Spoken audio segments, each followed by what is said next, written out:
Di depan mataku, suamiku mencium gundiknya sambil berbisik. Aku sangat cinta kamu. Kata-kata yang menghantam dadaku seperti pecahan kaca. Tanganku yang masih memegang kue ulang tahun untuknya bergetar. Lalu tanpa mampu menahan amarah dan rasa dikhianati, kuhempaskan kue itu hingga berantakan di lantai. Detik itu juga aku membatalkan pesanan mobil mewah yang rencananya ingin kuberikan sebagai hadiah.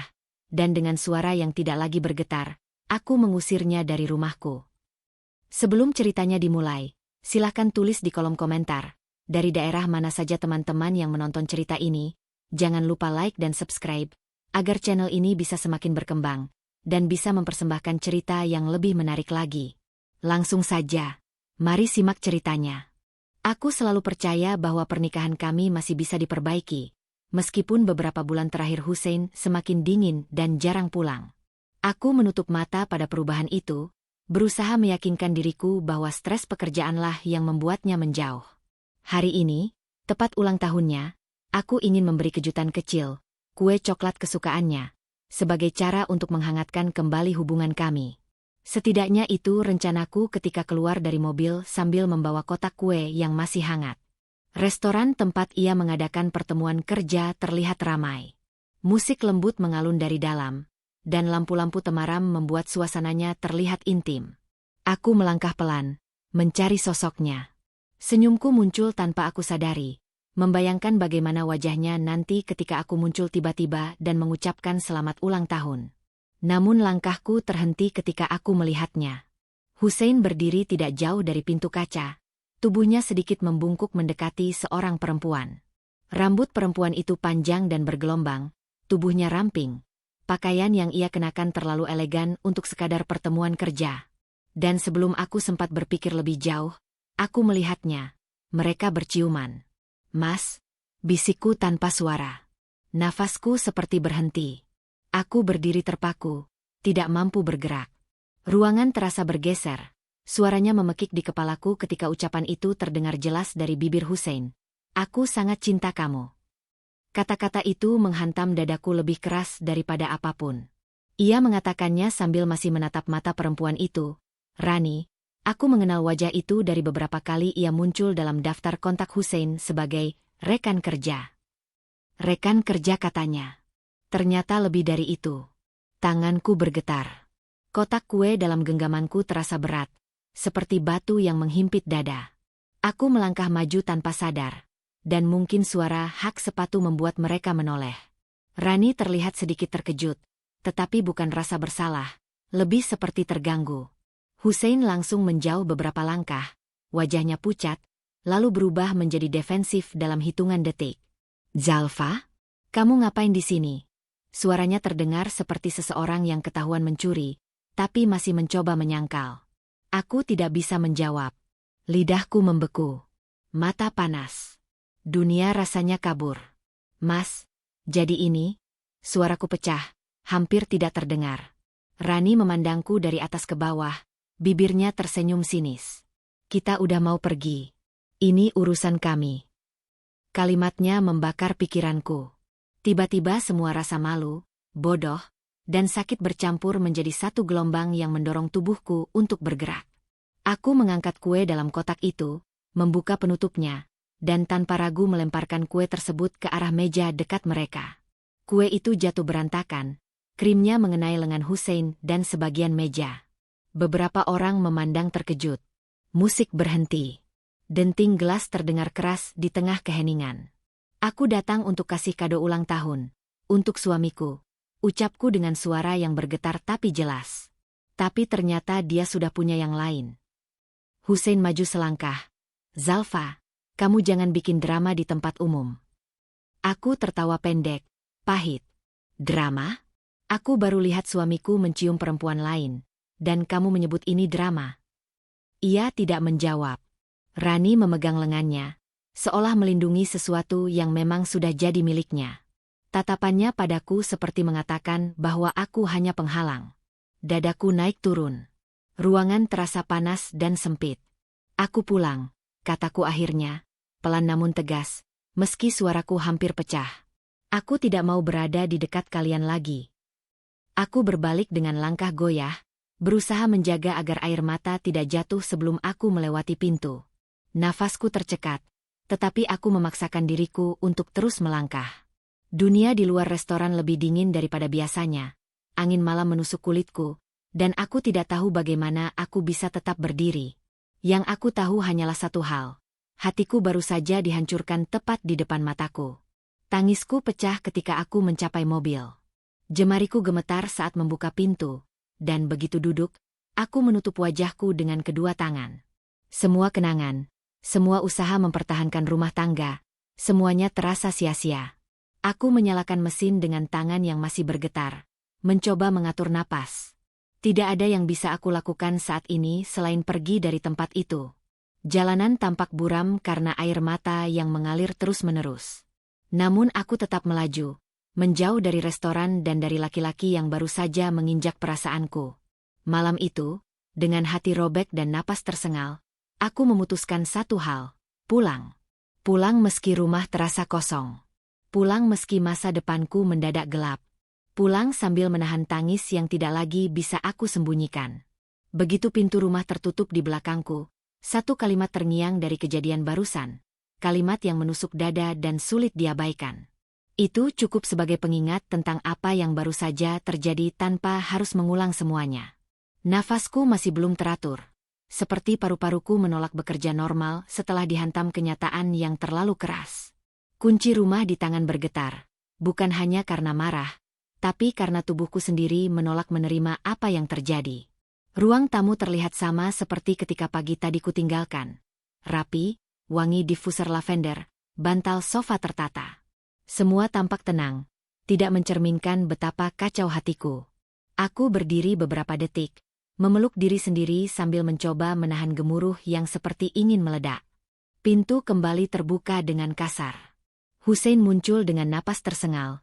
Wajahnya memerah antara panik dan marah. Zalfa, jelasin dulu. Kamu nggak bisa pergi gitu aja.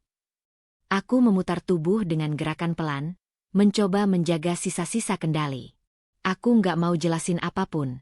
Kamu tahu persis apa yang kamu lakukan. Itu bukan yang kamu pikir. Suaranya meninggi, terdengar seperti ia sendiri tidak yakin dengan pembelaannya. Aku menatapnya tanpa berkedip. Kamu bilang kamu sangat cinta dia. Kamu pikir aku harus mengartikan itu sebagai apa? Sebuah lelucon. Ia mendekat, tapi aku mundur setengah langkah. Zalfa, kamu harus dengar aku. Jangan bikin masalah tambah besar. Kamu yang bikin masalah. Nadaku tajam, tetapi tidak berteriak. Aku terlalu hancur untuk berteriak.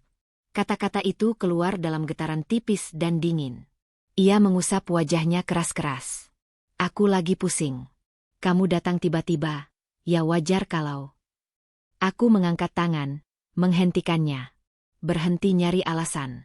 Kamu ketahuan. Itu saja. Sunyi beberapa detik.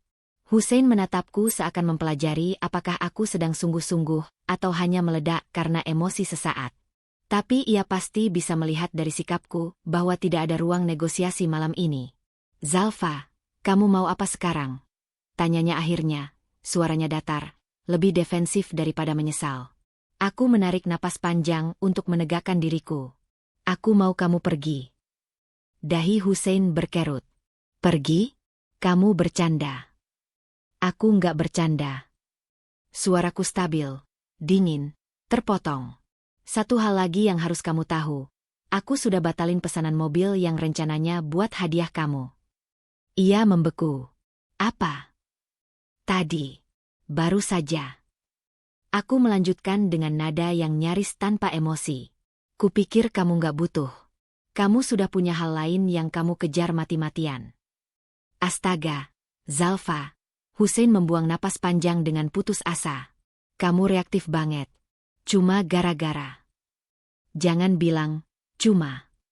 Suaraku naik sedikit, tapi tidak meledak. Kamu nggak punya hak bilang itu cuma apapun. Kamu melukai aku. Kamu mempermalukan aku. Dan kamu bahkan berani bertingkah seolah aku yang salah. Ia menatapku, lalu menatap lantai. Sikapnya jelas. Ia tersinggung, bukan menyesal. Oke. Kalau ini yang kamu mau. Nada suaranya berubah menjadi sinis. Tapi kamu akan nyesel. Aku sudah cukup menyesal sejak tadi, kataku. Ia menatapku tajam. Kamu mengusir suami kamu sendiri. Kamu sudah melanggar pernikahan kita lebih dulu. Ada jeda panjang sebelum ia meraih jaketnya di gantungan dekat pintu. Gerakannya cepat, kasar.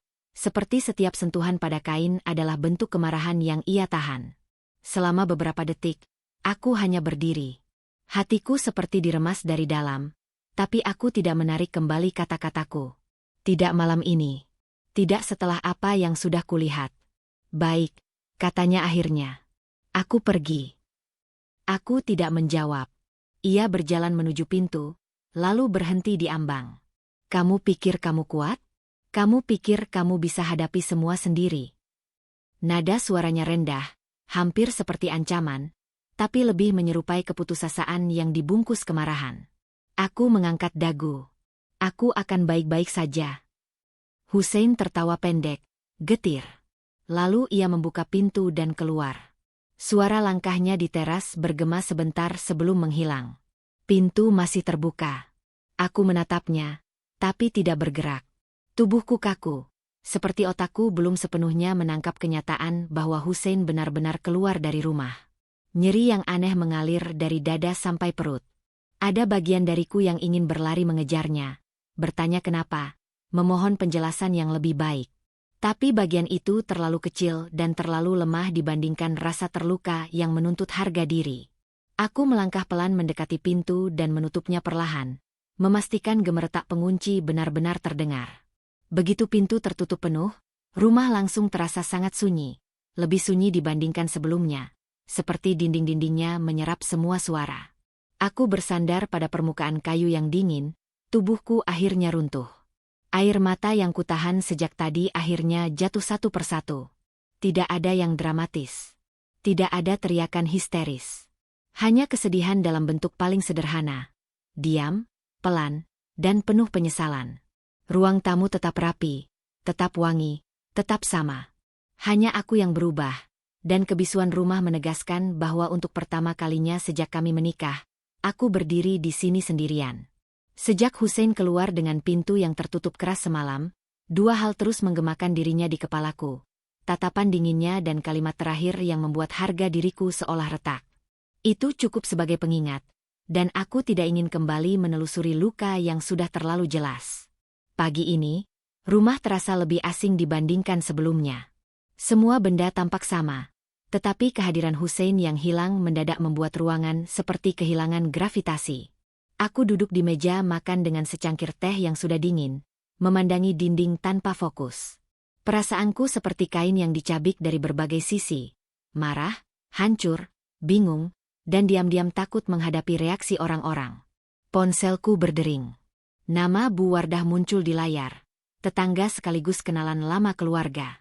Orangnya baik, perhatian, tapi juga punya radar tajam untuk membaca suasana. Aku tahu jika tidak kuangkat, ia akan datang langsung. Aku menekan tombol hijau. Assalamualaikum, Bu. Waalaikumsalam. Zalfa, nak, kamu di rumah? Ibu mau mampir sebentar kalau boleh. Nada suaranya lembut tapi mengandung kekhawatiran yang sulit disembunyikan. Aku menarik napas, mencoba menormalkan suara. Boleh, Bu. Saya di rumah. 10 menit ya. Telepon terputus, meninggalkan ruang hening yang semakin menusuk. Aku berdiri dan merapikan sedikit ruang tamu, bukan untuk menyambut, tapi untuk membuat diriku merasa seolah masih punya kendali.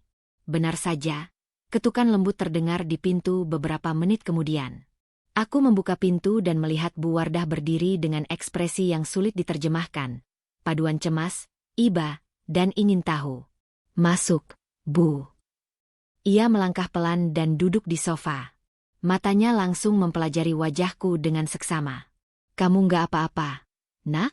Dari semalam ibu lihat rumah kamu sepi. Biasanya Hussein pulang rada malam, tapi semalam malah. Ia berhenti, seolah menimbang apakah lanjut atau tidak. Aku tersenyum tipis, jelas bukan senyum bahagia. Ada masalah sedikit, Bu. Masalah sampai dia keluar rumah begitu?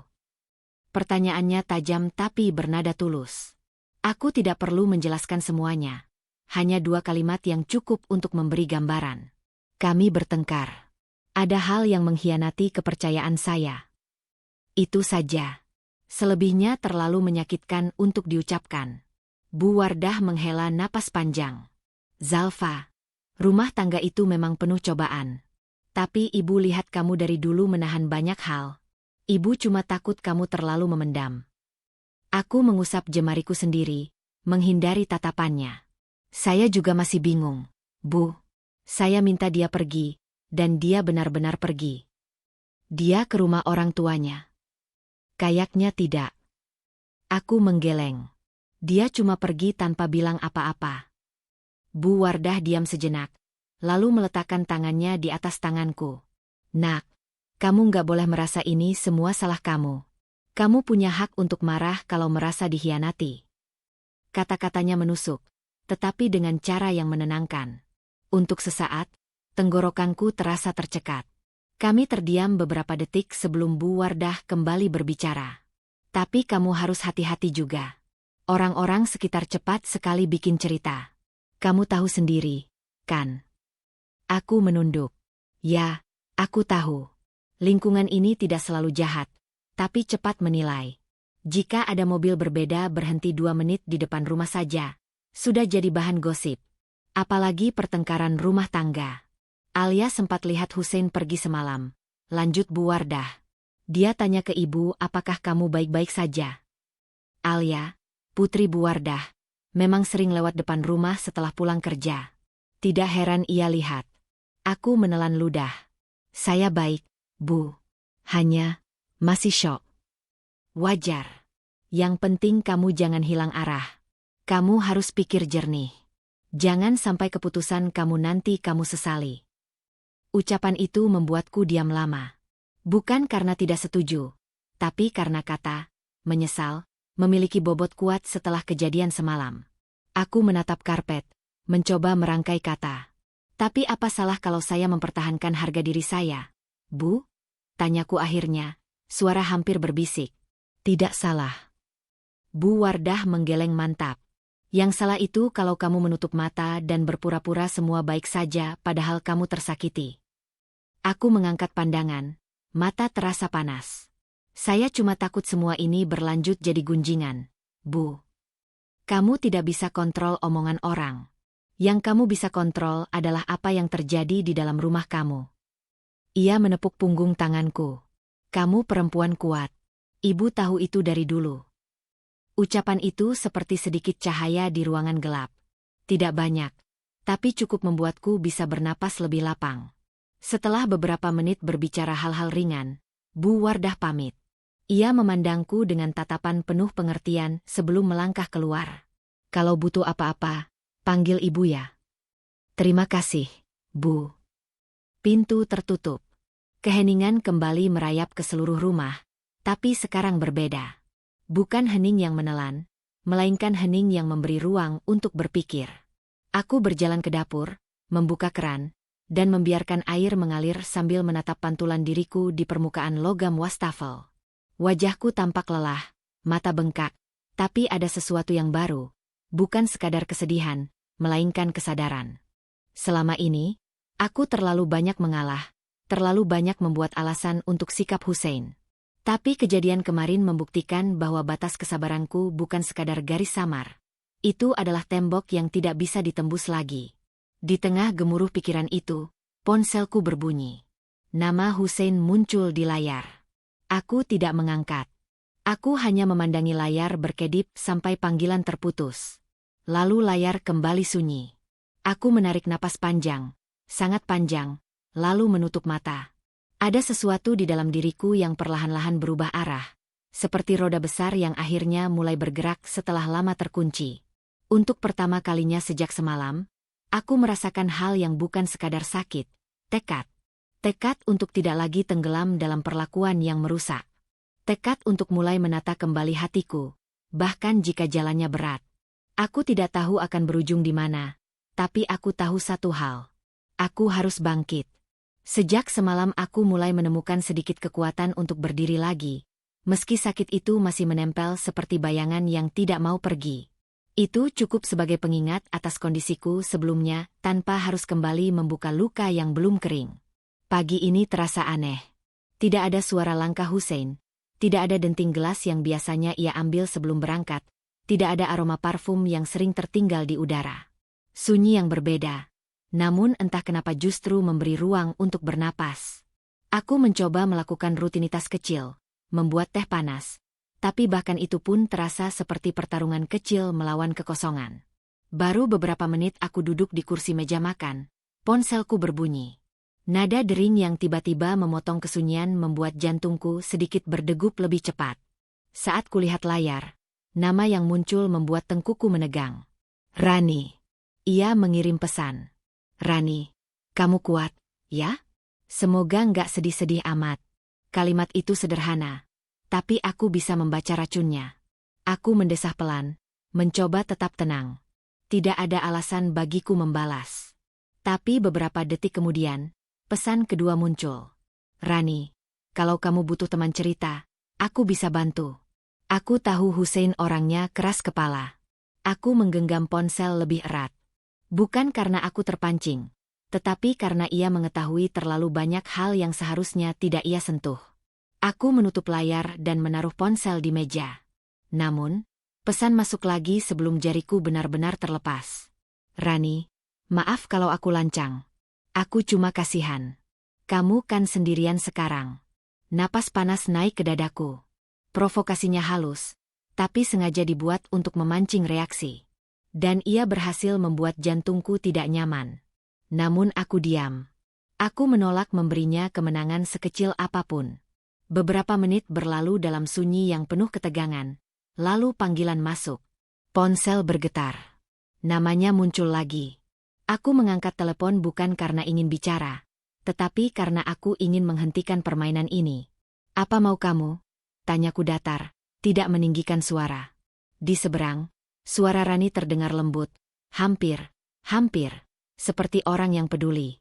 Zalfa, aku cuma mau bantu. Aku dengar kamu lagi banyak pikiran. Aku nggak enak kalau kamu merasa sendirian. Aku menutup mata sejenak, menenangkan diriku. Aku nggak butuh bantuan kamu. Jangan keras-keras gitu dong, ujarnya manis. Aku cuma pengen memastikan kamu baik-baik saja. Lagian, Hussein orangnya baperan. Kalau kamu dorong dia pergi, mungkin dia. Cukup. Suaraku memotong dengan tegas. Ini urusan rumah tangga aku. Kamu tidak perlu ikut campur. Ia tertawa kecil. Gelaknya tidak kasar, tapi mengandung kemenangan terselubung. Nggak ikut campur kok. Aku cuma Lagi pula Hussein cerita banyak ke aku. Katanya kamu terlalu sensitif. Gampang salah paham. Rani. Suaraku turun menjadi nada dingin. Kamu tahu kapan harus berhenti? Ada hening 5 detik. Lalu ia bergumam pelan. Kok kamu marah? Aku cuma pengen bantu. Kamu jangan salah nangkep. Aku ingin menutup telepon, tapi sesuatu di dalam diriku berkata bahwa aku perlu mendengar apa maksud sebenarnya. Kamu kontak aku untuk apa? Tanyaku. Nggak ada apa-apa. Cuma, aku pikir kamu harus tahu kalau Hussein nggak suka kamu ambil keputusan seenaknya. Kamu harusnya lebih sabar. Nada bicara itu, lembut tapi menusuk, adalah bentuk manipulasi paling klasik. Membungkus penghinaan dalam keramahan. Kalau kamu sudah selesai, aku tutup. Suaraku tenang, meski emosiku tidak. Zalfa, jangan gitu. Aku cuma, ya, kamu tahu sendiri, aku dekat sama Hussein, jadi aku merasa bertanggung jawab buat ngejaga dia supaya nggak stres. Di situ darahku mulai naik. Rani tahu persis apa yang ia lakukan. Ia sedang menusukkan jarum perlahan, memastikan aku merasakan setiap tikamannya. Kalau kamu sayang Hussein, lanjutnya, nada masih manis, kamu harusnya bisa lebih ngerti dia. Aku menarik napas panjang, menahan dorongan untuk membalas dengan kata-kata yang pedas. Aku ngerti cukup. Kamu nggak perlu jelasin apapun. Lalu aku menutup telepon. Aku meletakkannya di meja dan menatapnya beberapa detik, menahan gemuruh yang mulai memanas di dadaku. Tidak hanya marah, ini campuran antara jijik dan rasa terancam. Rani tidak datang sebagai penyerang frontal. Ia datang sebagai teman, tapi setiap kalimatnya membawa pisau halus yang diarahkan ke titik paling sensitif, harga diriku. Aku berpindah ke ruang tamu, duduk di sofa, tapi pikiranku tidak tenang. Beberapa menit kemudian, ponsel berbunyi lagi. Kali ini pesan. Rani, maaf ya kalau kamu tersinggung. Aku nggak bermaksud. Aku cuma takut kamu bikin keputusan yang buru-buru. Aku menutup pesan tanpa membalas. Aku sedang menenangkan diriku ketika bayangan Hussein muncul sekelebat di pikiranku. Bukan dirinya yang berdiri di rumah, tapi sosok keras kepalanya. Aku tahu ia tidak akan dengan mudah mengakui kesalahan. Dan hubungan mereka jelas memberinya alasan untuk membiarkan Rani bertindak seolah punya hak mencampuri hidupku. Aku bangkit, berjalan ke kamar, dan mengambil ponsel lagi. Bukan untuk membalas, tetapi untuk menulis satu pesan pendek. Zalfa, tolong berhenti hubungi saya. Kukirim. Tidak ada salam. Tidak ada penjelasan. Tidak ada nada emosional. Hanya batas. Beberapa menit kemudian, centang 2 biru muncul. Tidak ada balasan. Aku menutup layar dan meletakkan ponsel dengan tenang. Tetapi berbeda dengan pagi tadi, hatiku tidak terasa kosong. Ada sesuatu yang mengeras perlahan, bukan kebencian, tapi kewaspadaan. Dan di tengah itu, muncul keputusan kecil yang penting. Aku tidak akan membiarkan Rani menyentuh harga diriku lagi. Aku tidak akan tenggelam dalam provokasinya. Serangan Rani yang membuat Zalfa terdorong hingga terjatuh masih terus berputar di kepalanya seperti rekaman yang tak mau berhenti. Zalfa duduk sendirian di kamar, memandang sudut ruangan yang kosong, dan pikirannya berputar pelan. Ada rasa perih yang menempel di dadanya. Namun untuk pertama kalinya ia tidak menepis rasa itu. Kalau sakitnya selalu kularikan, kapan aku benar-benar sembuh? Gumamnya dalam hati. Di antara gelombang emosi yang tidak stabil itu, muncul kesadaran kecil bahwa mengakui luka adalah langkah pertama untuk memahami dirinya sendiri. Ia menarik napas panjang, membiarkan udara memenuhi paru-parunya, mencoba bertahan pada detik demi detik. Tangannya masih gemetar mengingat tatapan meremehkan Rani, tetapi gemetar itu membuatnya sadar bahwa selama ini ia selalu berusaha terlihat baik-baik saja. Aku lelah pura-pura kuat, batinnya, dan untuk pertama kalinya, kelelahan itu justru membuatnya merasa lebih jujur pada dirinya sendiri. Di sana, di sela-sela kelemahan itu, lahir kejujuran baru. Dirinya tidak harus selalu menjadi perempuan yang sempurna di mata siapapun. Zalfa bangkit dan berjalan menuju cermin. Wajahnya tampak pucat, mata sembab, dan bibirnya sedikit pecah akibat terlalu banyak menahan emosi. Ia menatap refleksi itu lebih lama dari biasanya. Inilah aku. Rapuh, tapi tetap berdiri. Kesadaran kecil itu terasa seperti batu pertama dari pondasi yang selama ini hilang. Ia menyentuh kaca dengan ujung jarinya, merasakan dinginnya, lalu sadar bahwa meski dunia di luar tak bisa ia kontrol, ia masih bisa memilih apa yang ingin ia perjuangkan. Ia membuka jendela, membiarkan angin masuk dan mengibaskan tirai. Udara pagi yang lembut mengenai kulit wajahnya membawa ingatan tentang siapa dirinya sebelum semua ini. Sebelum hinaan, sebelum konflik, sebelum perlakuan kasar. Saat itu ia ingat bahwa ia pernah punya mimpi sederhana. Hidup tenang tanpa harus bertarung dengan siapapun setiap hari. Apakah aku masih berhak memimpikannya? Pertanyaan itu menggantung, namun perasaan hangat di dadanya tiba-tiba menjawab pelan. Iya, masih. Ia duduk di tepi ranjang, memperhatikan jemarinya sendiri. Ada goresan, ada noda kemerahan, tanda fisik yang ia bawa dari insiden itu. Namun semakin lama ia menatapnya, semakin ia merasa bahwa goresan itu bukan hanya luka, melainkan bukti bahwa ia masih ada, masih hidup, dan masih mampu merasakan sesuatu. Goresan itu menggerakkan sesuatu dalam dirinya. Sebuah tekad kecil yang tiba-tiba menyalakan api di balik perih. Kalau aku bisa terluka dan tetap bernapas, aku pasti bisa bangkit, pikirnya. Ketika matahari mulai naik, cahaya masuk ke kamarnya. Cahaya itu menyingkap serpihan debu yang melayang pelan. Zalfa memperhatikannya, seolah melihat tarian kecil di udara. Dan untuk alasan yang tidak ia mengerti sepenuhnya, Tarian debu itu membuatnya sadar bahwa hidup tetap bergerak meski dirinya sedang berhenti. Dari sana muncul pemahaman baru. Ia tidak boleh diam selamanya, tidak boleh berhenti hanya karena diperlakukan tidak adil.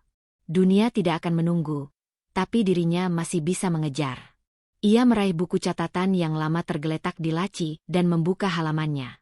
Banyak tulisan mimpi yang ia tinggalkan begitu saja, keinginan untuk belajar hal baru, untuk menghadapi hidup dengan versi dirinya yang lebih tenang. Ia menyentuh salah satu tulisannya. Aku ingin menjadi diriku sendiri. Demikian tertulis di sana. Hatinya menghangat pelan, seperti bara kecil yang mulai hidup kembali. Ia menyadari bahwa keterpurukan ini bukan sekadar kesedihan, tetapi ruang untuk memahami apa yang pernah ia tinggalkan. Zalfa memejam sejenak, lalu membiarkan ingatan tentang masa lalunya mengalir. Ia melihat dirinya dulu, perempuan yang suka membaca, yang suka membuat catatan kecil, yang senang memahami hal-hal baru. Aku hilang terlalu jauh, gumam batinnya, bukan dengan penyesalan, melainkan dengan penerimaan.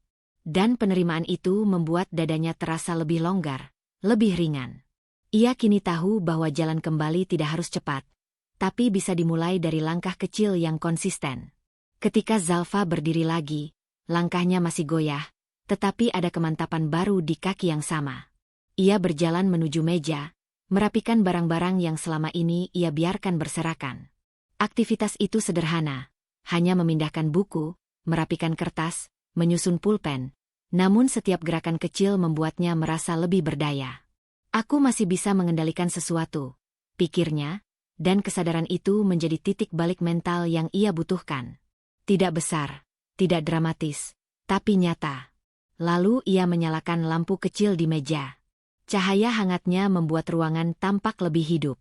Zalfa menatap cahaya itu seperti menatap versi dirinya yang baru. Masih kecil, masih rapuh, tapi mulai menyala. Dalam hatinya muncul keberanian yang tidak tiba-tiba lahir, tetapi tumbuh dari rasa sakit yang dipeluk, dari kejujuran yang diterima, dan dari tekad kecil yang ia kumpulkan sepanjang pagi itu. Ia akhirnya membuka lembaran kosong di buku catatannya. Tangannya sempat gemetar, tapi ia membiarkan rasa itu ada. Pena menyentuh kertas, dan ia menulis 3 kata. Aku mulai lagi. Kata-kata itu sederhana, tetapi bagi Zalfa, itu adalah deklarasi bahwa dirinya tidak lagi ingin tenggelam dalam keterpurukan yang sama. Dengan napas yang lebih stabil dan tatapan yang lebih jernih, Zalfa memutuskan untuk memulai sesuatu yang baru. Tekad baru yang kemarin Zalfa tulis dalam buku catatan masih terngiang pelan di pikirannya, menjadi pengingat bahwa dirinya sedang memulai kembali langkah kecil menuju hidup yang lebih baik. Pagi itu, Zalfa membuka tirai kamar seperti biasa, membiarkan cahaya matahari masuk. Ia tidak lagi melibatkan Hussein dalam rutinitasnya. Mereka sudah berjalan pada sumbu yang berbeda sejak kejadian-kejadian terakhir yang menggerus hubungan mereka. Namun kabar tentang Hussein tetap datang seperti angin yang menyusup tanpa permisi. Tidak melalui gosip besar atau cerita dramatis, melainkan lewat perubahan kecil yang sulit diabaikan. Hussein tidak berangkat kerja pagi itu. Zalfa mendengar suara pintu dibuka pelan, suara langkah yang berat, dan kemudian keheningan panjang. Biasanya, Hussein berangkat sebelum matahari terlihat penuh. Kali ini tidak. Zalfa tidak berniat mencari tahu, tetapi pola yang berubah itu menyentuh perhatian sekilas. Sebagai orang yang pernah hidup bersama, ia tahu ritme Hussein. Ketidakteraturannya adalah tanda kemunduran, walaupun ia tidak tahu detailnya. Zalfa mengisi waktunya dengan membereskan meja kecil di dekat jendela. Buku-buku catatan yang kemarin ia rapikan kini ia susun lebih rapi. Sementara itu, ia sesekali mendengar suara Hussein di ruang tamu. Nada telepon yang tidak dijawab, notifikasi berulang, dan langkah gusar yang bolak-balik. Ia bisa menebak bahwa ada sesuatu yang tidak berjalan sesuai rencana Hussein di luar sana. Ia hanya tidak tahu apa tepatnya, dan ia memilih untuk tidak menyelam lebih jauh ke dalamnya. Beberapa hari berikutnya, Zalfa memperhatikan perubahan lain. Sepatu kerja Hussein tetap berada di dekat pintu sejak pagi hingga malam. Tidak ada wangi parfum yang biasanya ia semprotkan sebelum keluar. Bahkan kemeja yang biasa digantung rapi kini menumpuk di kursi ruang tamu. Hussein tampak kehilangan arah, tetapi Zalfa menyikapinya dengan jarak yang wajar. Ia tidak menutup mata, namun tidak pula ikut masuk ke dalam pusaran masalah itu. Ia hanya melihat, mencatat dalam hati, lalu kembali fokus pada dirinya sendiri. Suatu sore, ketika Zalfa sedang menyapu halaman kecil depan rumah, ia mendengar percakapan singkat dari dalam. Suara Hussein menurun, terdengar seperti sedang menahan kesal atau malu. Hanya satu kalimat yang jelas masuk ke telinga Zalfa. "Saya akan mencari solusi, mohon beri waktu."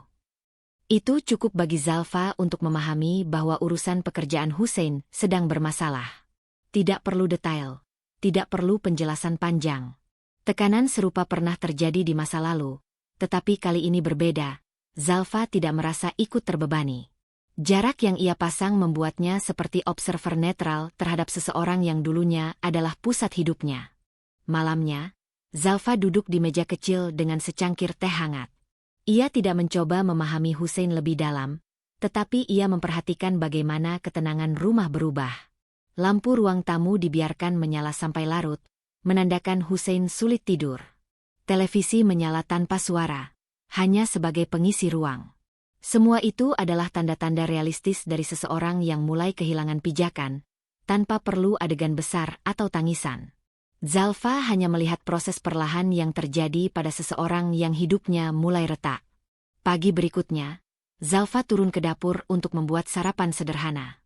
Ia tidak memasak untuk Hussein seperti dulu. Masing-masing sudah punya cara sendiri mengatur hari. Namun ketika ia membuka kulkas, ia melihat beberapa bahan makanan yang biasanya Hussein beli mulai habis dan tidak tergantikan. Ini juga sebuah tanda kecil.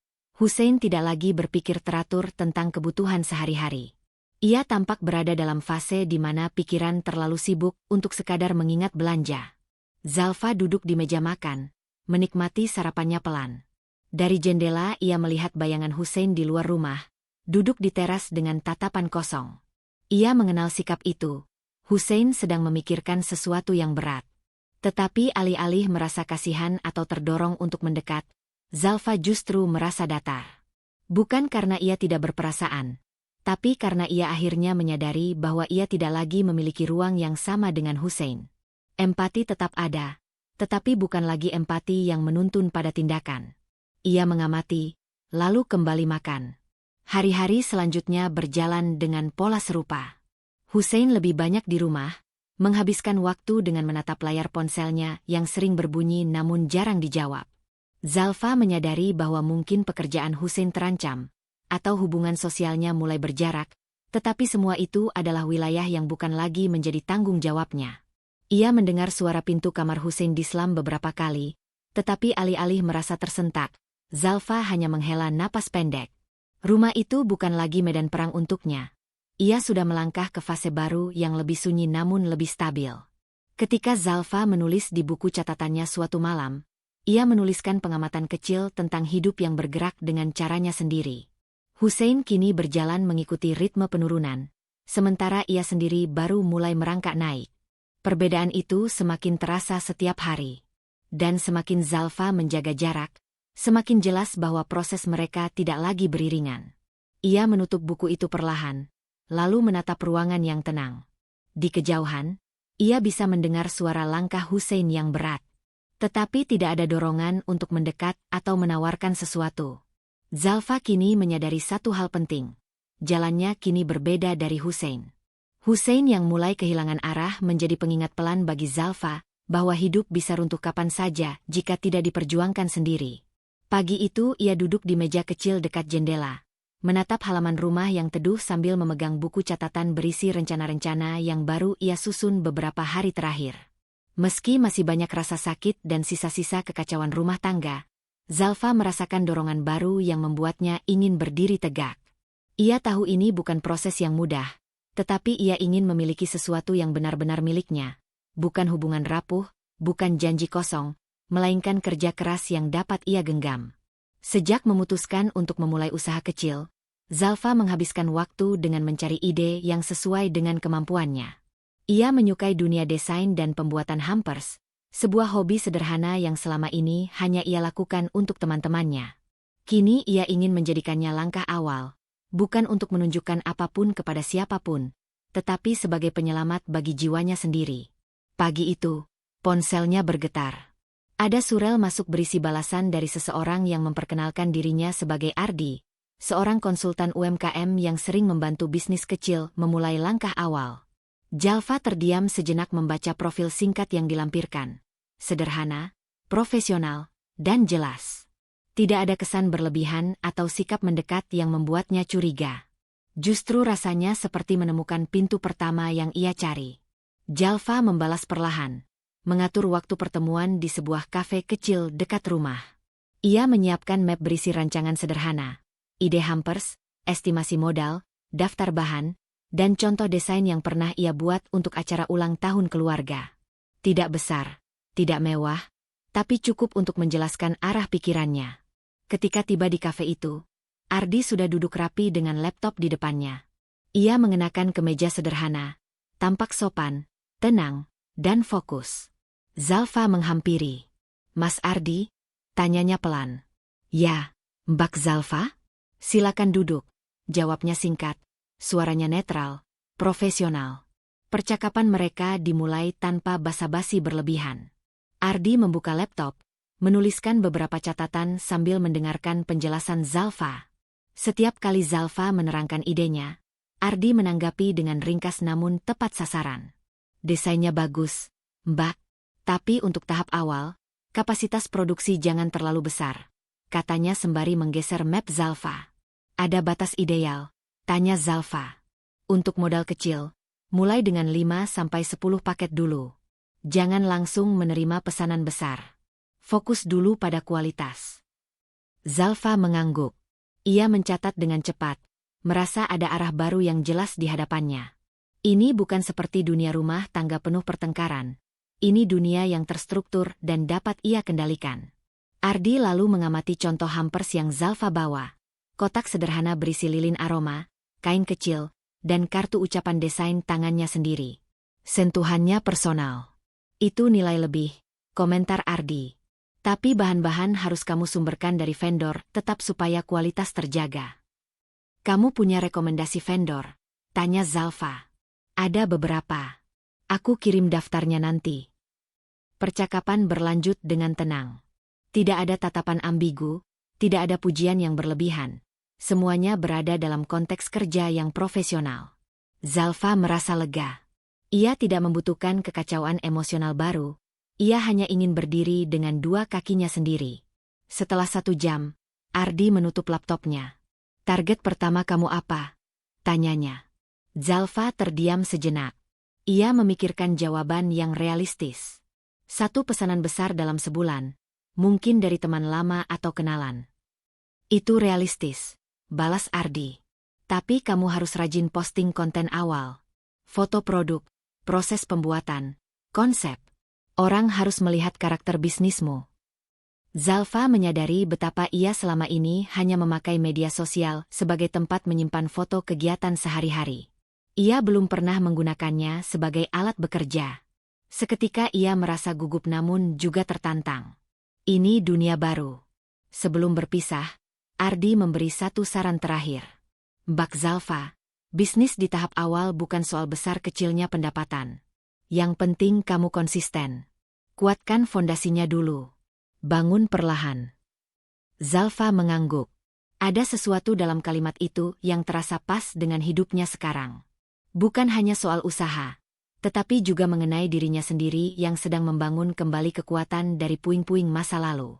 Sesampainya di rumah, Zalfa membuka kembali buku catatannya. Ia mulai menggambar ulang konsep hampers, memberi nama pada usahanya, dan menuliskan daftar bahan yang harus dibeli. Sesekali ia teringat keadaan Hussein yang semakin tidak stabil dan gusar, namun ia tidak tenggelam dalam pikiran itu. 1 kalimat tadi cukup sebagai pengingat bahwa ia telah memilih jalan berbeda. Ia duduk di meja kecil yang sudah menjadi pusat aktivitas barunya. Matahari sore masuk melalui jendela, jatuh tepat di atas map berisi rencana awal bisnis.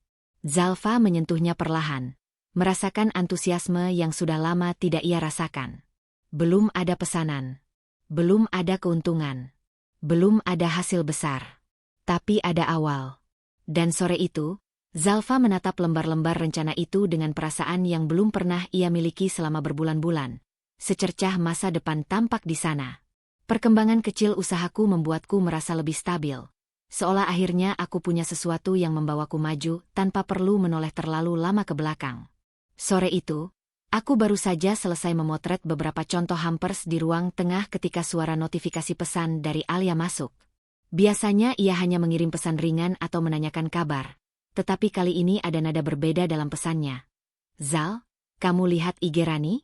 Kayaknya dia lagi ribut sama Hussein." Aku tidak langsung membukanya. Dulu, mungkin aku akan terpancing rasa ingin tahu atau terjebak dalam luka lama. Tapi kini aku memilih menarik napas dulu, memastikan bahwa aku tidak kembali menjadi perempuan yang hidup dari bayang-bayang kisah mereka. Setelah beberapa menit, aku membuka ponsel, dan barulah aku melihat apa yang dimaksud Alia. Di unggahan Rani, ada foto-foto mewah seperti biasanya, tapi di balik senyumnya tampak komentar yang sengaja tidak ia tutup. Sindiran-sindiran halus tentang laki-laki tak bertanggung jawab, dan janji kosong yang melelahkan. Tidak ada nama disebut, namun jelas siapa yang ia maksud. Beberapa komentar netizen bertanya-tanya, dan beberapa lagi mengingatkan Rani untuk tidak terlalu mengumbar masalah pribadi. Sebagian besar komentar itu tampak langsung dihapus Rani, tapi jejaknya masih tersisa. Aku membaca semuanya tanpa rasa perih seperti dulu. Ada getaran aneh. Semacam konfirmasi kecil bahwa badai memang sedang terjadi di sisi mereka. Tetapi tidak ada lagi keinginan untuk menyelidiki lebih jauh. Hidupku sudah terlalu penuh untuk itu. Beberapa jam kemudian, di halaman rumah, aku melihat sesuatu yang membuatku diam sejenak. Mobil Hussein berhenti di pinggir jalan, bukan di depan pintu rumah, seakan ia ragu untuk benar-benar mendekat. Dari balik kaca jendela, aku melihatnya berbicara di telepon. Wajahnya tegang, gerakannya gelisah. Aku tidak bisa mendengar apapun, tetapi dari ekspresi wajahnya jelas ia sedang adu argumen. Mungkin dengan Rani. Mungkin tentang sesuatu yang baru pecah di antara mereka. Sekali lagi, aku hanya memperhatikan sebentar. Ini bukan rasa ingin tahu yang membakar seperti dulu. Ini lebih seperti melihat bayang-bayang masa lalu tanpa keinginan untuk mendekati. Ketika ia akhirnya menutup telepon, ia menunduk lama, kedua tangannya menekan setir seakan frustrasi. Sesaat aku berpikir ia akan turun dan mengetuk pintu rumahku, tetapi ia hanya duduk dan tidak melakukan apa-apa. Setelah beberapa menit, mobil itu perlahan pergi. Tanpa percakapan, tanpa permintaan maaf, tanpa drama. Aku kembali masuk, melanjutkan merapikan hampers yang setengah kubuat. Dalam hati, aku bertanya-tanya apa sebenarnya yang sedang terjadi di antara mereka. Tapi aku tidak menekan diri untuk mencari tahu. Setiap kali bayangan itu muncul, aku mengingatkan diriku bahwa rasa penasaranku tidak akan mengubah apapun. Yang bisa aku ubah hanya langkahku sendiri. Malam itu, saat sedang mengedit foto produk, Alia menelepon. Suaranya terdengar penasaran sekaligus khawatir. "Zal, aku dengar dari temenku. Rani itu lagi ngamuk-ngamuk sama Hussein. Katanya Hussein mulai susah ditemuin. Kamu tahu sesuatu?" "Aku nggak tahu apa-apa, Alia," jawabku jujur. "Dan aku juga nggak berusaha tahu." Alia terdiam beberapa saat sebelum menjawab. "Kamu kelihatan lebih tenang sekarang." "Aku cuma nggak mau habiskan energiku lagi," ucapku sambil menatap meja kerja. Dulu rasanya setiap gerak mereka bisa bikin aku runtuh. Sekarang, aku cuma lihat dari jauh. Itu pun kalau kebetulan lewat. Percakapan kami tidak panjang. Setelah menutup telepon, aku duduk dengan tenang, memikirkan kata-kataku sendiri. Ternyata memang benar. Aku mulai berubah. Bekas lukanya masih ada, tetapi aku tidak lagi mengizinkan rasa sakit itu mengendalikan hidupku. Pagi esoknya, ketika aku keluar membeli bahan untuk hampers, aku melihat Hussein lagi. Kali ini ia sedang berdiri di depan minimarket, telepon di telinganya. Wajahnya lebih kelam daripada semalam. Ia berbicara dengan nada rendah tapi terlihat jelas emosinya meningkat. "Aku nggak bisa terus begini, Rani. Jangan maksa." Aku tidak bermaksud mendengar, tetapi posisiku yang lewat membuat suara itu terdengar. Hanya sepenggal. Tapi cukup untuk menegaskan satu hal. Rani mulai panik menghadapi kenyataan bahwa Hussein bukan laki-laki yang stabil. Ia selama ini hanya menikmati sisi menyenangkannya saja. Begitu kenyataan datang, utang, tekanan kerja, ego yang rapuh, semuanya bergeser. Rani bukan tipe perempuan yang bisa menghadapi kekacauan emosional seperti itu. Ia manipulatif. Iya. Tapi ia juga pragmatis. Jika situasi tidak lagi menguntungkan, ia akan mencari celah untuk menyelamatkan dirinya sendiri. Aku bisa membayangkan adegan-adegan kecil. Rani menuntut, Rani menekan, Rani mengancam mundur jika tidak diberi kepastian. Dan Hussein, dengan semua kelemahan yang dulu pernah membuatku lelah, pasti mulai bimbang. Aku melewati mereka tanpa menoleh lagi. Hussein melihatku sekilas, tapi tidak berani menyapa. Dan aku tidak memberi ruang apapun. Sesampainya di rumah, aku menaruh barang belanjaan di meja dan membiarkan diriku duduk sejenak. Pikiranku tidak kacau seperti dulu. Ada rasa iba kecil, bukan ingin mendekat, hanya rasa manusiawi ketika melihat seseorang terjebak dalam kesalahan mereka sendiri. Aku menatap jendela yang terbuka, udara hangat masuk perlahan. Untuk pertama kalinya aku benar-benar merasakan jarak itu. Bukan jarak karena perpisahan, tetapi jarak batin yang membuatku tidak lagi terseret oleh drama mereka. Aku mengambil kotak hampers yang baru selesai kurangkai. Bentuknya sederhana, tetapi cukup indah untuk menjadi langkah pertama. Dan saat aku menggenggamnya, aku tahu sesuatu dengan pasti. Memfokuskan hidupku pada diriku sendiri adalah pilihan yang paling benar yang pernah kubuat.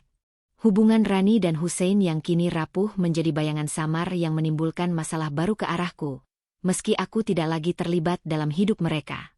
Pagi itu, aku sedang menata kembali meja kerja ketika ponselku bergetar. Notifikasi pesan masuk begitu banyak, membuatku berhenti sejenak. Dalam hitungan menit, aku melihat beberapa chat dari pelanggan awal yang sempat tertarik memesan hampers. Sebagian bertanya hal yang sama. Mbak Zalfa, ini beneran ya tentang rumor yang beredar? Rumor? Jantungku terasa menegang sesaat, tapi aku paksa diriku tetap tenang. Lalu salah satu pelanggan mengunggah screenshot yang membuatku menarik napas panjang. Di salah satu akun gosip kecil lokal, ada komentar anonim yang menuduhku merebut suami orang, memanfaatkan simpati, dan menggunakan usaha hampers sebagai topeng untuk cari perhatian laki-laki lain. Meski tidak ada nama langsung, kalimat itu jelas diarahkan kepadaku. Ada kata Z, ada kalimat ditinggal suami tapi masih ganggu, dan ada komentar tambahan yang seolah menguatkan fitnah itu. Aku tidak perlu menebak siapa yang berada di balik ini. Rani selalu pandai membungkus kebusukannya dalam halusnya kata-kata. Dan Hussein, dalam kebimbangannya, mungkin membiarkan atau bahkan menyampaikan informasi setengah benar untuk menutupi kekacauannya sendiri. Aku menutup layar ponsel sejenak. Ada sedikit getaran marah, tetapi tidak sampai mengguncang seluruh diriku seperti dulu. Aku tahu ini bentuk tekanan baru, cara mereka melampiaskan kegagalan hubungan mereka sendiri. Kupilih untuk membalas pesan para pelanggan itu dengan sopan. Tenang, Bu. Tidak benar sama sekali. Fokus saya sepenuhnya pada usaha. Kalau ada hal yang mengganggu, saya siap jelaskan. Satu persatu kubalas, menjernihkan tanpa emosi. Tak lama kemudian, Ardi menghubungiku. Mbak Zalfa, saya lihat ada isu soal usaha Mbak. Ada yang kirim ke saya juga, ucapnya lugas. Aku menghela napas. Iya, Mas. Ada pihak yang sengaja bikin kacau. Tenang dulu. Saya sarankan jangan dibalas secara publik kecuali sudah parah. Untuk sekarang, pertahankan profesionalitas. Kalau pelanggan tanya, jawab seperlunya, tidak perlu panjang. Suaranya stabil, seperti biasa. Tidak ada nada simpati yang berlebihan, tidak ada perhatian yang menyimpang, murni arahan profesional. Dan itu membuatku merasa aman, terarah. Kamu siap tetap jalan? Tanya Ardi. Tentu, jawabku singkat, memastikan bahwa aku bukan lagi perempuan rapuh yang mudah diombang-ambingkan keadaan. Setelah telepon ditutup, aku menaruh ponsel, mencoba kembali fokus pada pekerjaanku. Tapi belum sempat aku duduk, suara dering lain masuk, nomor yang tidak kusimpan. Aku abaikan. Namun panggilan kedua masuk lagi, lalu yang ketiga. Akhirnya kuangkat. Zalfa, suara Hussein muncul, berat dan tak pasti. Tubuhku otomatis menegang, namun aku menjaga suaraku tetap datar. Ada apa? Kamu ini gimana sih? Rani marah-marah nggak karuan. Dia bilang kamu sebarin chat lama. Kamu sengaja bikin dia kelihatan jelek. Aku tertawa pendek, tanpa rasa humor. Kamu salah orang, Hussein. Aku bahkan nggak urus kalian. Kamu jangan pura-pura bersih. Nada suaranya meninggi, dan aku bisa merasakan ketakutannya tersembunyi di balik kemarahannya. Bukan takut padaku, tetapi takut kehilangan kendali atas situasi yang sudah memburuk. Hussein, ucapku pelan namun tegas. Kalau ada masalah, selesaikan sama Rani. Jangan bawa namaku. Kamu memang senang lihat kita ribut, ya? Kamu. Kututup telepon sebelum ia sempat menyelesaikan kalimatnya. Bukan karena sakit hati, tetapi karena aku menolak membuang energiku untuk seseorang yang bahkan tidak bisa mengendalikan hidupnya sendiri. Jika dulu aku akan gemetar, kali ini aku hanya menghela napas panjang dan meletakkan ponsel jauh dari jangkauan. Siang hari, fitnah itu semakin meluas. Komentar-komentar baru mulai bermunculan. Meski sebagian besar tidak ramai, namun cukup membuat beberapa orang bertanya-tanya. Ada yang mengatakan aku iri, ada yang bilang aku wanita pengganggu, ada pula yang lebih ekstrim menuduhku menggunakan usaha sebagai kedok. Aku menatap layar ponsel dan memilih tidak membalas. Aku lebih memilih memotret produk, menyusun konten, dan menuliskan kalimat promosi pertamaku. Setiap tekanan yang muncul justru membuatku tahu bahwa aku berada di jalan yang benar, jalanku sendiri. Jalan yang membuat mereka merasa terancam. Ketika sore tiba, pesan dari Ardi kembali masuk. Mbak, saya lihat akun gosip itu. Jujur, ini cuma taktik. Biasanya nggak bertahan lama. Fokus di kualitas produk, itu yang menutup mulut orang. Aku tersenyum kecil membaca pesannya. Lagi-lagi, tenang, terukur, dan tanpa memberi ruang romansa. Persis seperti yang kubutuhkan. Aku membalas, baik, Mas. Saya jalan terus. Lalu aku berdiri, merapikan meja kerja. Tekanan yang datang memang mengganggu, tapi tidak cukup kuat untuk menjatuhkanku. Aku sudah pernah hancur, dan kini sedang membangun sesuatu yang tidak bisa mereka sentuh dengan cara-cara picik. Aku memandang hasil hampers pertamaku yang benar-benar siap dijual. Sederhana namun rapi, karya dari tanganku sendiri, bebas dari campur tangan siapapun. Dan saat aku membungkusnya dengan pita, aku tahu satu hal dengan pasti. Apapun tekanan yang mereka lemparkan, aku tetap berdiri tegak. Tekanan yang Rani dan Hussein lemparkan kemarin masih terasa menggantung di udara. Tapi hari ini Zalfa bangun dengan perasaan yang berbeda, lebih siap menghadapi apapun yang menantinya. Ia menatap cermin, melihat sedikit lingkar mata yang tersisa, tapi juga melihat cahaya baru, dirinya yang tidak lagi mudah diguncang. Pagi itu ia tiba lebih awal di ruang kerja kecil yang kini sudah jauh lebih tersusun dibanding beberapa minggu lalu. Catatan pesanan tertata rapi, sampel bahan sudah disortir, dan laptopnya menyala dengan notifikasi email dari beberapa klien baru. Ini bukan kesuksesan besar, belum, tapi terasa seperti batu loncatan yang solid. Ardi muncul 15 menit kemudian, membawa berkas kerja yang mereka susun bersama semalam. Pagi, Mbak Zalfa. Proposal untuk acara kolaborasi minggu depan sudah saya rapikan. Ada beberapa revisi kecil, katanya sambil meletakkan map di atas meja. Zalfa tersenyum kecil. Terima kasih, Ardi. Kita harus pastikan semuanya rapi sebelum dikirim. Hari itu berjalan sangat padat. Ada rapat kecil via daring dengan calon rekanan, peninjauan lokasi untuk acara perkenalan produk, dan sesi brainstorming tentang packaging yang lebih premium. Ardi tetap menjaga sikap profesionalnya, dan Zalfa merasa nyaman bekerja dengannya.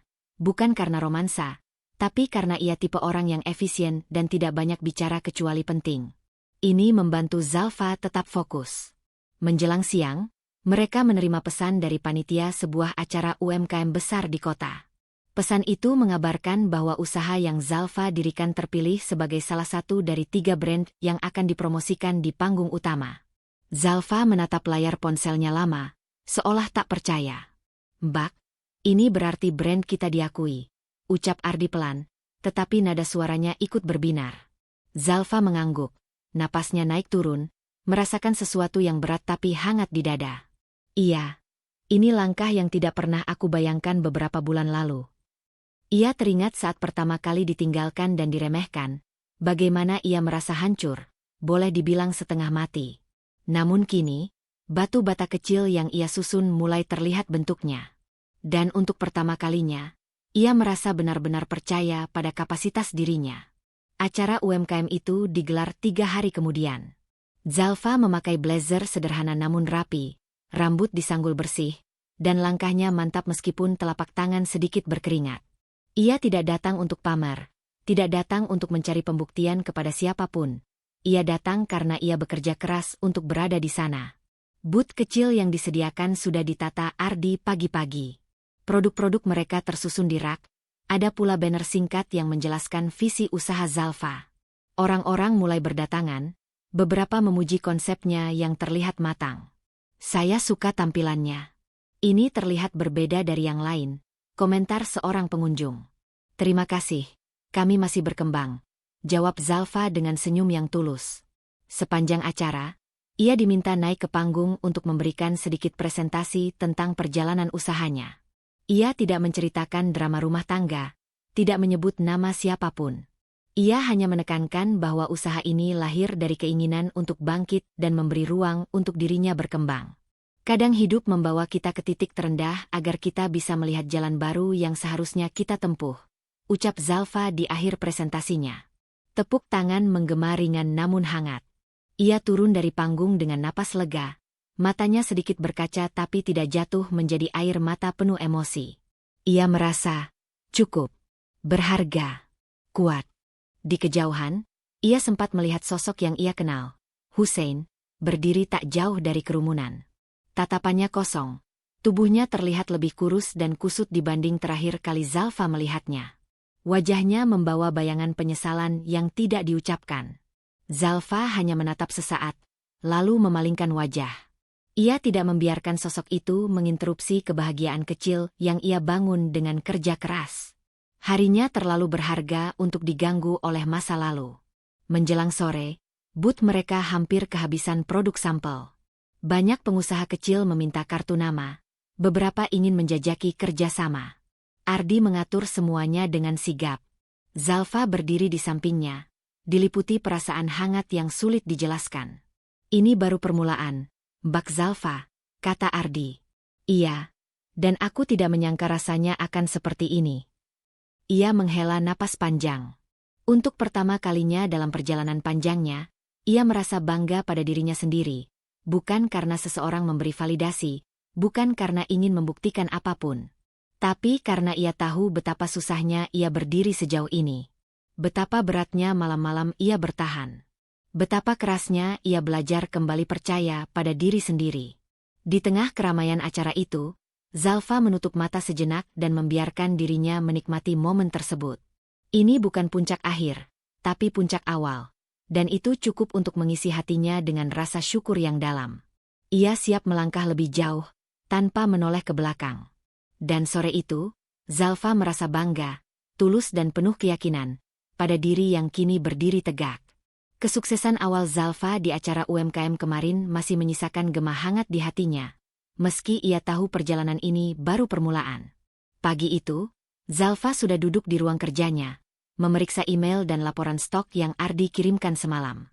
Pikirannya tenang, fokus, dan stabil, sesuatu yang dulu sulit ia capai.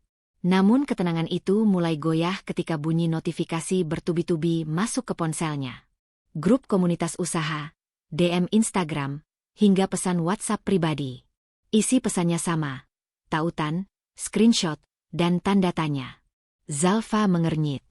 Ada apa lagi ini? Gumamnya. Dengan hati-hati ia membuka tautan pertama. Sebuah akun anonim di media sosial mengunggah postingan panjang berisi tuduhan bahwa usaha Zalfa hanyalah hasil nebeng nama orang lain. Bahkan menuduh ia memakai modal dari uang suami yang ditelantarkan. Gaya penulisannya tenang, penuh data palsu yang disusun rapi, dan memakai bahasa yang seolah-olah berasal dari orang dalam. Zalfa memejamkan mata sejenak. Ia langsung tahu siapa dalangnya. Rani. Ini jelas bukan fitnah emosional seperti sebelumnya. Serangan ini lebih terstruktur, memengaruhi kepercayaan publik, merusak reputasi bisnis, dan membuat Zalfa tampak tidak profesional. Sangat berbeda dari gaya Rani yang biasanya frontal. Ini lebih halus, lebih licik. Zalfa tidak bereaksi dengan marah. Ia menarik napas dalam-dalam, menegakkan duduknya, dan membaca semuanya lagi dengan cermat. Untuk pertama kalinya, ia tidak goyah meski difitnah sekejam itu. Ia tahu siapa dirinya. Ia tahu apa yang ia bangun. Ia tahu semua yang dituduhkan adalah kebohongan. Pelan-pelan ia menyusun respons dalam pikirannya. Beberapa jam kemudian, Ardi masuk ke ruang kerja dengan wajah cemas. "Mbak Zalfa, sudah lihat postingannya? Tadi ada 2 calon klien yang tanya," ucapnya, menaruh map di meja. "Aku sudah lihat, Ardi," jawab Zalfa tenang. "Kita tidak perlu panik." Ardi menatapnya heran. Tapi fitnahnya cukup rapi. Kalau tidak dijawab dengan baik, ini bisa jadi masalah. Zalfa mengangguk. Justru karena rapi, kita harus respons secara profesional, bukan emosional. Ia membuka laptop dan mulai menyiapkan pernyataan resmi. Ia tidak menyebut nama siapapun, tidak menyindir, tidak berdebat. Ia menjelaskan bahwa seluruh modal usaha tercatat jelas. Ia membangun semuanya dari awal dengan laporan yang bisa dipertanggungjawabkan, dan perusahaan kecil mereka siap diverifikasi kapanpun. Semua ditulis dengan nada dingin, rapi, dan penuh kepercayaan diri. Ardi membacanya dan terpaku. "Ini sangat matang, Mbak." Zalfa tersenyum tipis. "Aku sudah lelah membiarkan orang lain mengendalikan ceritaku." Selain pernyataan publik, ia menghubungi beberapa klien terdekat lewat pesan pribadi untuk menegaskan bahwa bisnisnya berjalan profesional dan transparan. Tidak ada drama. Tidak ada pembelaan berlebihan. Respons mereka mengejutkan Zalfa. "Saya percaya pada kerja Mbak Zalfa. Kami sudah lihat kualitas kerja Mbak. Postingan itu tidak relevan. Tenang saja, kami tetap melanjutkan kerjasama." Zalfa menutup ponselnya dengan napas lega. Bukan karena menang terhadap Rani, tetapi karena ia menyadari bahwa fondasi yang ia bangun, kepercayaan profesional, ternyata lebih kuat dari fitnah siapapun. Sore harinya, Rani mengirim pesan langsung ke Zalfa. Singkat, tapi syarat racun. "Kau pikir usaha kecilmu bisa bertahan? Orang-orang hanya melihatmu karena belas kasihan. Jangan lupa siapa yang dulu menopang hidupmu." Zalfa membaca pesan itu perlahan. Dulu, kata-kata seperti ini bisa membuatnya menangis berhari-hari. Tapi kali ini, ia justru merasa iba. Ia mengetik balasan singkat. "Aku tidak perlu membuktikan apapun padamu, Rani. Waktuku terlalu berharga untuk membahas kebohonganmu." Lalu ia mematikan notifikasi pesan dari nomor itu. Tak ada marah, tak ada dendam. Hanya batasan yang jelas. Namun serangan Rani tidak berhenti di situ. Esoknya, Zalfa ditelepon salah satu panitia acara UMKM kemarin. Nada suaranya ragu. "Bu Zalfa, ada seseorang menghubungi kami, mengaku sebagai saudara Anda, mengatakan Anda mengada-ada tentang perjalanan usaha Anda. Kami hanya ingin mengonfirmasi." Zalfa menutup mata sebentar. Rani benar-benar mendorong sampai titik terakhir. Kali ini bukan fitnah publik, tapi upaya personal untuk membuat panitia ragu dan mencabut pengakuan dari acara itu. Dengan suara yang tenang dan profesional, Zalfa berkata, "Silakan cek seluruh data yang saya berikan. Saya siap diverifikasi, kapanpun. Saya menghargai kehati-hatian Anda." Panitia tampak lega. "Baik, Bu. Kami hanya perlu memastikan. Dan setelah melihat laporan Anda kemarin, jujur saja, semuanya sangat meyakinkan." Zalfa tersenyum tipis. "Terima kasih untuk kepercayaannya." Telepon ditutup. Zalfa menghela napas panjang, bukan karena ia goyah, tetapi karena ia mulai merasa kasihan. Serangan Rani semakin tidak stabil, semakin putus asa. Semua ini menunjukkan sesuatu. Kebenaran sedang bergerak. Dan Rani mulai takut. Malam harinya, Zalfa menerima pesan tak terduga dari sebuah nomor yang sangat familiar. Nomor Hussein. "Zalfa, aku perlu bicara. Ada hal yang harus kamu tahu tentang Rani." Zalfa menatap layar ponsel itu lama. Ada tarikan emosi kecil, tapi ia tetap stabil. Ia tidak membalas. Tidak dulu. Tapi dalam hatinya, ia tahu. Kebenaran pelan-pelan mulai terbuka. Kegagalan rencana licik Rani yang kemarin tidak menggoyahkan nama Zalfa membuatnya menyadari satu hal. Beberapa orang sedang menampar dirinya sendiri dengan perbuatan mereka. Pagi itu Zalfa memulai harinya seperti biasa. Merapikan meja, menyusun daftar kerja, dan memeriksa laporan dari Ardi. Hidupnya bergerak stabil kini. Tidak lagi diwarnai drama emosional yang menggerogoti tenaga. Namun ketenangan itu goyah sedikit ketika sebuah pesan masuk dari seorang tetangga lama. Singkat saja, "Zal, kamu tahu Hussein? Ada masalah besar." Zalfa menatap pesan itu lirih. Ia tidak langsung membalas. Baginya, kabar tentang Hussein bukan lagi sesuatu yang membuat dadanya berdebar. Hanya sekadar informasi dari masa lalu. Ia tetap menyelesaikan pekerjaannya terlebih dahulu sebelum akhirnya membuka pesan lanjutan yang masuk beberapa menit kemudian. Rani pergi. Katanya membawa semua barang. Dan Hussein kehilangan pekerjaannya. Zalfa meletakkan ponselnya pelan-pelan. Ada rasa getir kecil yang muncul, tapi tidak lebih dari itu. Pahit, tapi tidak menyakitkan. Seperti rasa yang sudah lama ia prediksi akan datang. Siang itu ia bertemu Ardi di gudang kecil yang sedang mereka renovasi untuk memperluas usaha. Ardi sedang mengangkat papan harga baru ketika melihat Zalfa melamun sejenak. "Mbak Zalfa? Ada yang mengganggu?" tanyanya sambil menyeka keringat. Zalfa tersenyum tipis. "Hanya dapat kabar tentang Hussein." Ardi berhenti sejenak, tanpa ingin bertanya lebih jauh tapi ia tahu batasannya. "Semoga tidak membuat Mbak kepikiran." "Aku baik-baik saja," jawab Zalfa mantap. Sudah jauh lebih kuat dari sebelumnya. Ia kembali menatap papan cat. Ada ketenangan tersendiri saat melihat sesuatu tumbuh dari tangannya sendiri. Tidak seperti masa lalu ketika ia menggantungkan segalanya pada janji orang lain. Sore menjelang, kabar lain datang dari Alia melalui pesan singkat.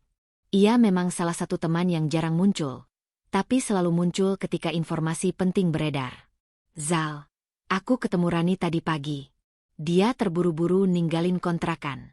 Katanya hubungan sama Hussein udah nggak jelas. Dia ngomel-ngomel soal duit." Oh, Zalfa hanya membalas singkat. Tidak ada rasa puas berlebihan, tidak ada sorak kemenangan. Yang ada hanya kesadaran bahwa sesuatu yang rapuh memang akan retak dengan sendirinya. Alia mengirim pesan lain. Dan katanya Hussein lagi dikejar-kejar kantor. Ada masalah sama laporan kerjanya. Zalfa terdiam. Ia tidak terkejut, tapi ada bagian kecil dalam dirinya yang berdesis lirih. Begitu cepat. Hidup kadang seperti itu. Sebuah benih buruk yang disiram dengan kebohongan memang akan tumbuh menjadi masalah yang lebih besar daripada yang ditanam. Ia menutup percakapan itu dengan sopan, lalu kembali fokus pada pekerjaannya. Malam hari, Zalfa duduk di ruang tengah rumahnya, menyeduh teh hangat, menikmati udara malam yang masuk dari jendela. Rumah ini dulu terasa penuh tekanan, tetapi sekarang penuh kedamaian. Sunyi, tapi tidak kosong. Suara ketukan kecil di pintu membuatnya bangkit. Saat dibuka, Hussein berdiri di sana. Pucat, kurus, tak terawat. Seperti seseorang yang kehilangan arah. Matanya tampak memohon, tapi tidak benar-benar jelas apa yang diinginkannya. "Zalfa," suaranya serak. Aku butuh bicara." Zalfa berdiri tegap. Ia tidak gentar, tidak goyah. "Kau tidak perlu menjelaskan apapun padaku," ucapnya dengan nada stabil. Hussein meremas rambutnya gelisah. "Rani pergi. Dia bawa barang-barangku dan pekerjaanku. Aku dipecat. Ada laporan yang disabotase.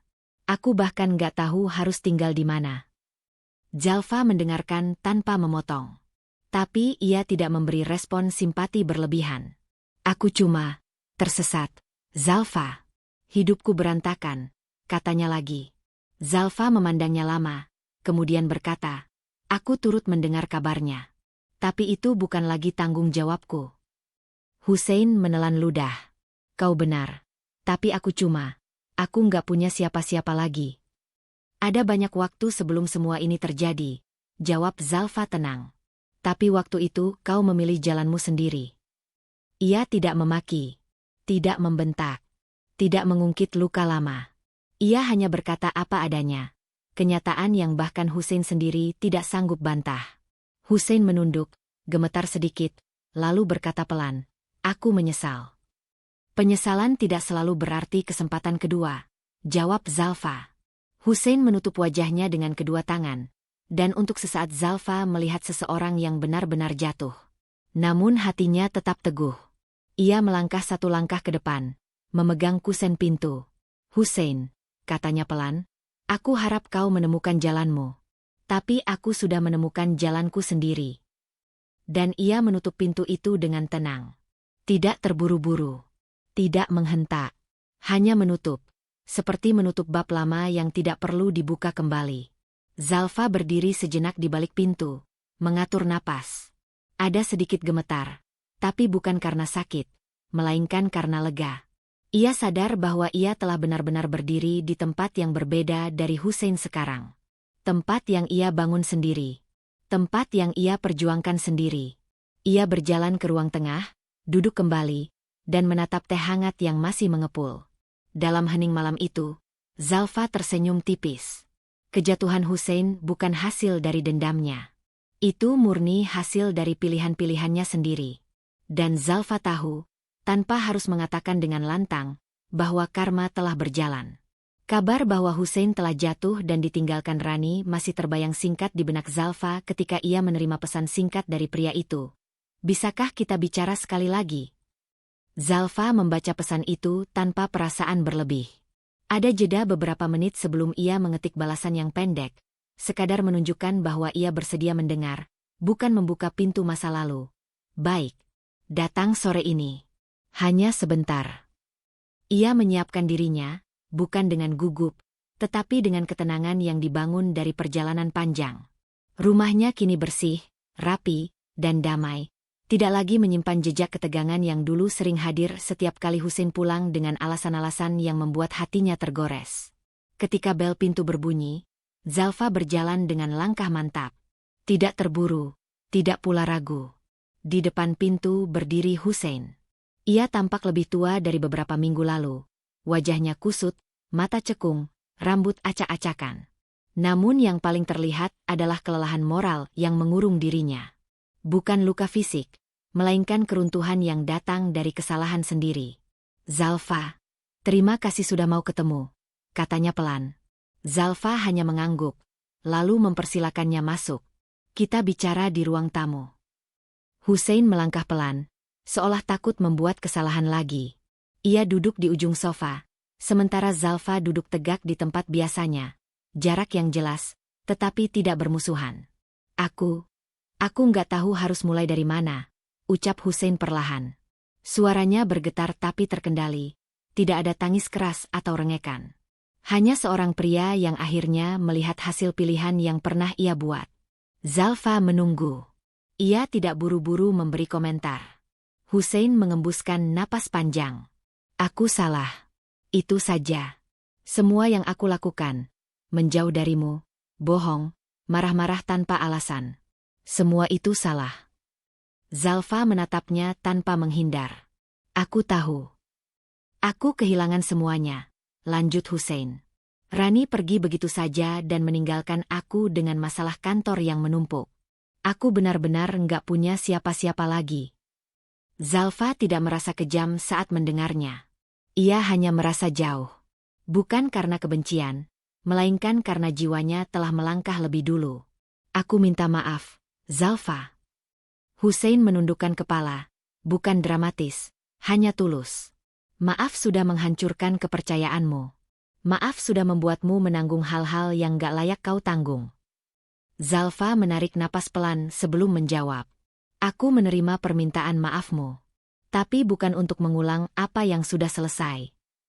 Hussein menelan ludah. "Aku berharap kita bisa mulai lagi. Dari awal. Aku butuh kesempatan." Nada suaranya tidak memaksa.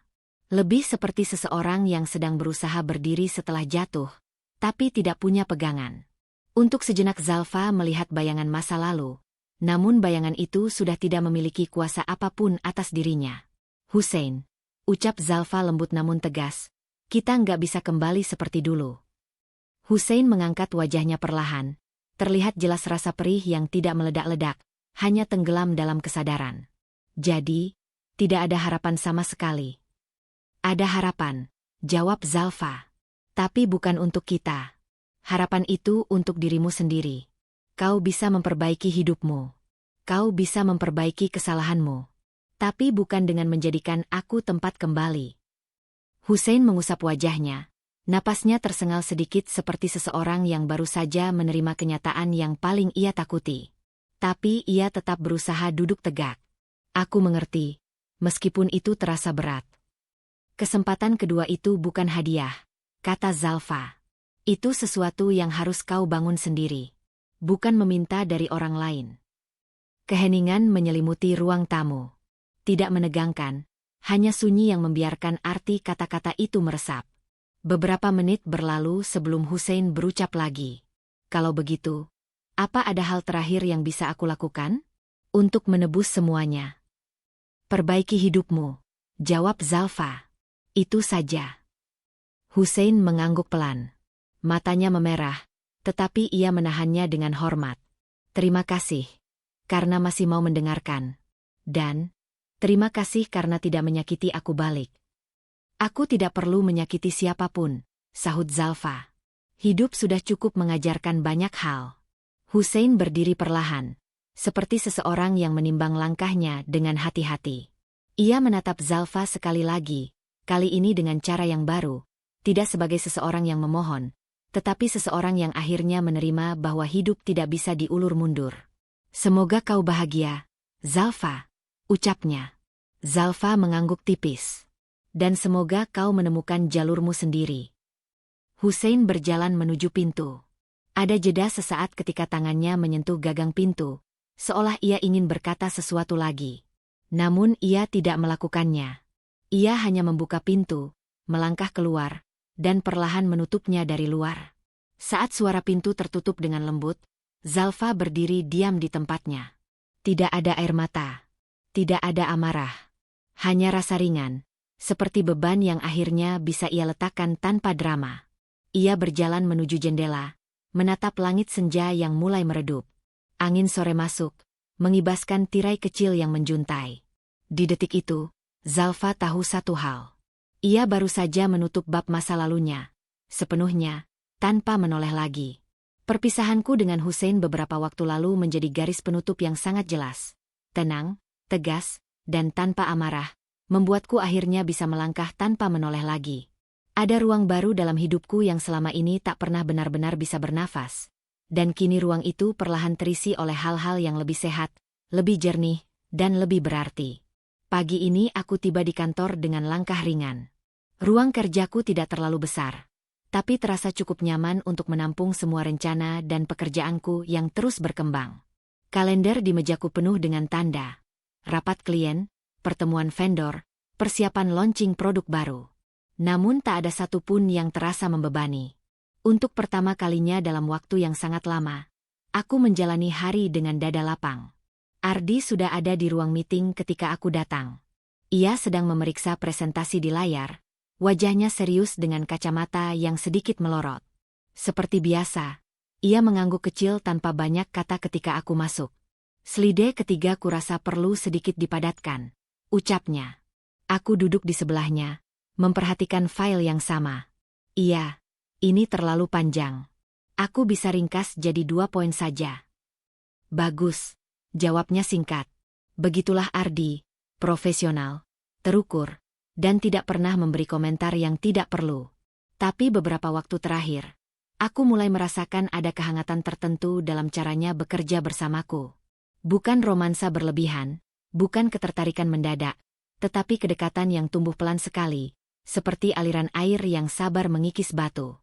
Kami melanjutkan meeting, fokus pada penyusunan strategi pemasaran untuk klien besar yang baru kami dapat. Ada rasa bangga yang menyusup ketika aku menyadari bahwa kepercayaan itu datang dari kinerja bisnis yang mulai dikenal. Setelah bertahun-tahun diremehkan, dibatasi, atau dianggap tidak mampu, kini aku berdiri sebagai pemilik usaha yang dihormati di bidangku. Setelah meeting selesai, aku kembali ke ruanganku. Ada waktu 1 jam sebelum meeting berikutnya. Jadi aku duduk sebentar di sofa dan membiarkan pikiranku menyusun ulang potongan hidup yang berjalan cepat akhir-akhir ini. Hening yang hadir bukan lagi hening yang kesepian, melainkan keheningan yang menenangkan. Sesekali aku teringat jalan panjang yang sudah kulewati. Luka-luka itu tidak hilang, tapi kini mereka terasa seperti bukti perjalanan, bukan beban. Rasanya seperti memijat bekas memar. Masih ada jejaknya, tapi tidak lagi membuatku meringis. Di tengah ketenangan itu, Ardi mengetuk pintu. Zalfa, aku kirim revisi final ke emailmu. Kalau sudah oke, nanti kita kirim ke klien sebelum jam 4. Oke. Terima kasih sudah cek detailnya, jawabku. Ardi mengangguk. Tapi sebelum pergi, ia sempat berhenti sejenak dan menatapku tanpa tekanan. Kerjamu makin rapi. Kamu tahu itu, kan? Pujian yang datang dari Ardi selalu terdengar tulus dan tidak pernah berlebihan. Aku mengangguk sambil tersenyum kecil. Aku sedang menikmati prosesnya. Bagus, katanya sebelum menutup pintu. Itu saja. Tidak ada bahasa berbunga-bunga, tidak ada kedekatan memaksa. Tapi cukup untuk membuat ruang kerjaku terasa hangat. Siang harinya, aku bertemu beberapa klien utama. Presentasi berjalan lancar, dan mereka terlihat puas dengan arah bisnis yang kami tawarkan. Beberapa bahkan menyampaikan rencana kerja sama jangka panjang. Dulu, semua ini terasa seperti puncak yang jauh. Tapi kini, aku berdiri tepat di depan pintu yang kubangun sendiri. Setelah rangkaian pertemuan selesai, aku keluar sebentar ke balkon kantor yang menghadap jalan kota. Angin sore mengibaskan rambutku pelan. Tidak ada suara keributan batin, tidak ada kecemasan yang mencengkeram. Yang ada hanya rasa damai yang lembut, seperti pelukan yang selama ini kudamba. Aku menatap ke langit, lalu tersenyum pada diriku sendiri. Hidupku bukan lagi tentang bertahan. Bukan tentang membuktikan diri pada siapapun. Bukan tentang menambal serangan masa lalu. Sekarang hidupku bergerak ke arah yang jauh lebih sehat. Ke arah di mana keberhasilan, ketenangan, dan hubungan profesional yang baik menjadi pondasinya. Kutatap gedung seberang sambil mengambil napas panjang. Entah bagaimana masa depanku nanti, terutama hubunganku dengan Ardi yang berkembang dengan sangat hati-hati. Tapi aku tahu satu hal, aku tidak lagi terburu-buru. Tidak lagi menggantungkan hidup pada seseorang. Tidak lagi berharap diselamatkan. Aku berdiri di kakiku sendiri, dan itu lebih dari cukup. Hari mulai gelap ketika aku kembali ke ruang kerja. Aku mematikan laptop, merapikan meja, dan mengambil tas. Sebelum keluar, aku berhenti sesaat di pintu, melihat ke seluruh ruangan. Ruangan yang menjadi saksi bagaimana aku memulai ulang semuanya dari nol. Dengan luka, tapi juga dengan tekad. Aku tersenyum kecil.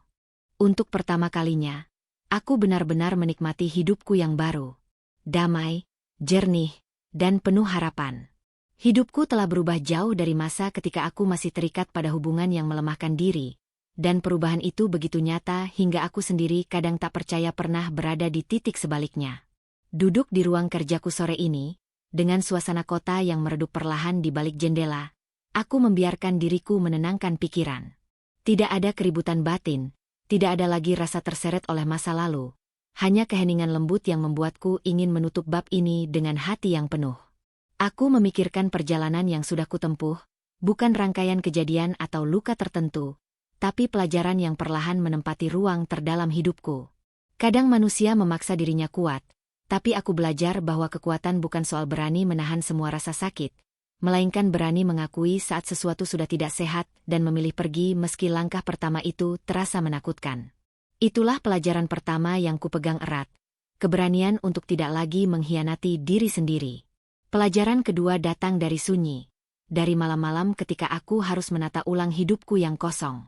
Dari luar, orang mungkin melihatku seolah langsung berdiri tegap setelah semuanya berakhir, tapi kenyataannya, aku sempat terjatuh dalam kekosongan yang membuatku mempertanyakan siapa sebenarnya diriku.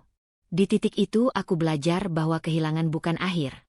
Justru ruang kosong itulah yang memberi kesempatan untuk membangun ulang hidup dengan fondasi baru. Kadang, kehancuran adalah pintu menuju versi terbaik diri kita. Pelajaran lain yang tak kalah penting adalah tentang harga diri. Dulu aku mengira mencintai berarti memaafkan tanpa batas, menoleransi tanpa suara, dan menunggu orang berubah demi kita. Tapi perjalanan ini mengajarkanku bahwa harga diri tidak pernah bisa dinegosiasikan oleh cinta yang tak sehat. Jika kita harus mengorbankan martabat untuk bertahan, maka itu bukan cinta yang layak diperjuangkan. Ketika akhirnya aku berdiri, mengangkat kepala, dan memilih memulai ulang, aku sadar, mencintai diri sendiri adalah pondasi dari segala kebahagiaan lain. Di sela-sela refleksi itu, aku mengingat juga pelajaran tentang kerja keras. Kesuksesan yang mulai kugapai bukan hadiah tiba-tiba.